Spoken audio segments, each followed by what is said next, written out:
हरि बोल भक्तों, ओम नमो भगवते वासुदेवाय नमः। आप सभी का आपके अपने YouTube चैनल महाकाल कन्या में एक बार फिर से तहे दिल से स्वागत है।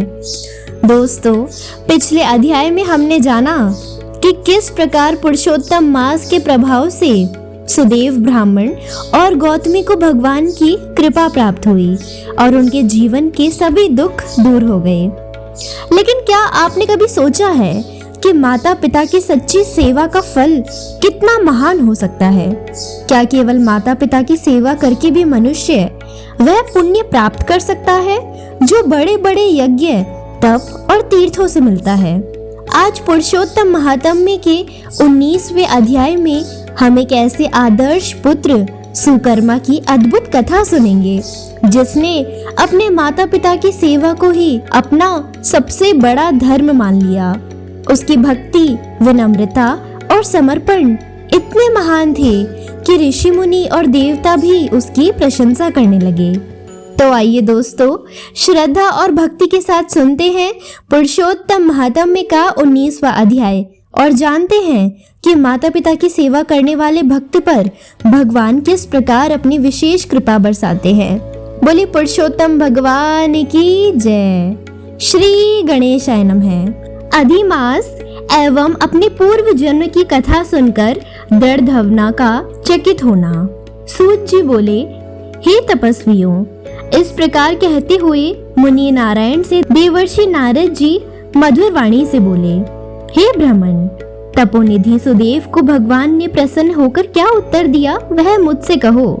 श्री नारायण बोले, सुदेव के आग्रह करने पर भक्त वत्सल भगवान ने कहा, हे द्विजराज, तुमने जो कुछ किया है उसे अन्य कोई व्यक्ति नहीं कर सकता और जिससे मैं प्रसन्न हुआ हूँ उसका कारण भी मैं ही जानता हूँ, तुम नहीं जानते।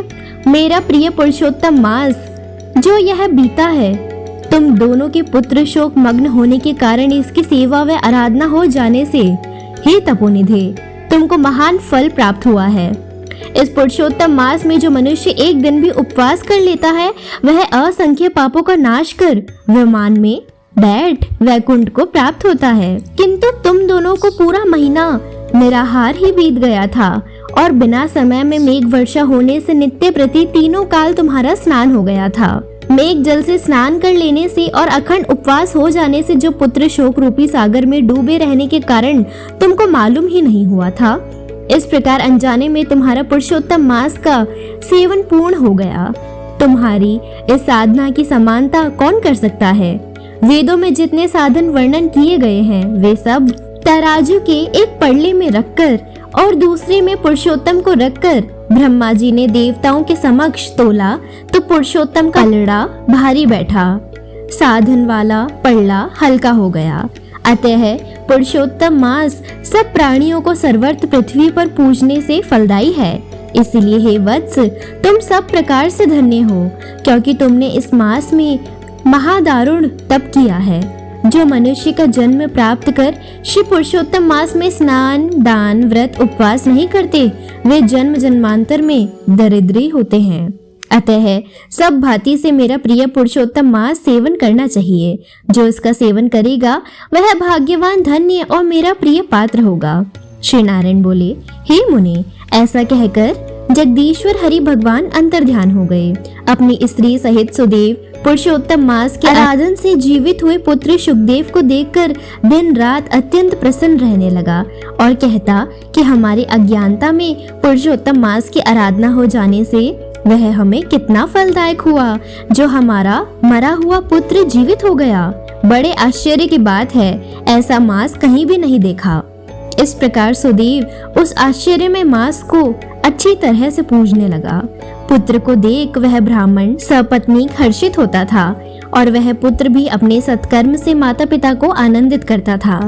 सुदेव पुरुषोत्तम मास की स्तुति करते हुए विष्णु भगवान की पूजा करने लगा और कर्म मार्ग से होने वाले फल की इच्छा छोड़कर केवल भक्ति मार्ग में ही रहने लगा।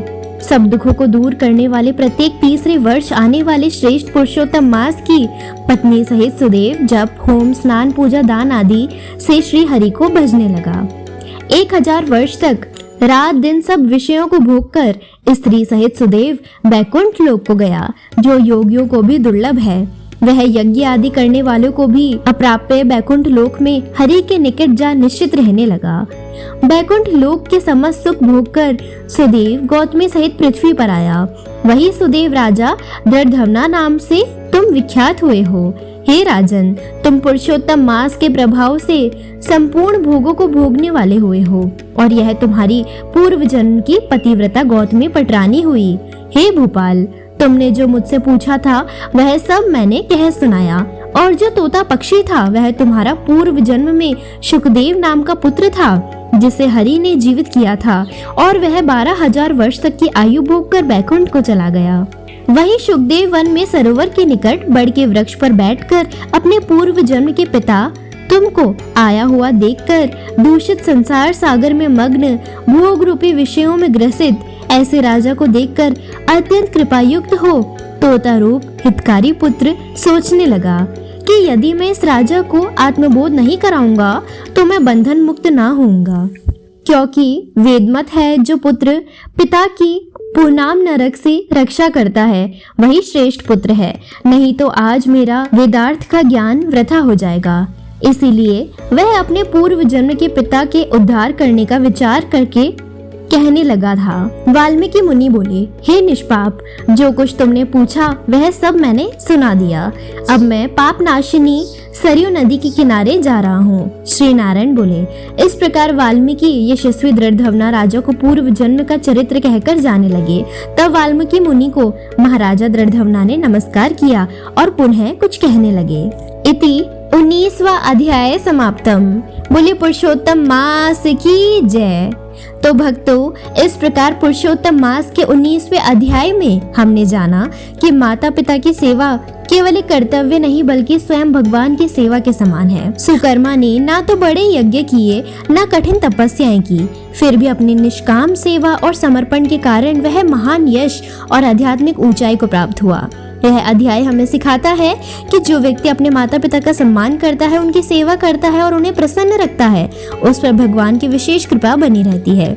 ऐसे व्यक्ति के जीवन में सुख, शांति और पुण्य स्वयं चलकर आते हैं। यदि आपको यह कथा पसंद आई हो तो वीडियो को लाइक करें, अपने परिवार और मित्रों के साथ साझा करें और हमारे चैनल महाकाल कन्या को सब्सक्राइब करना ना भूलें।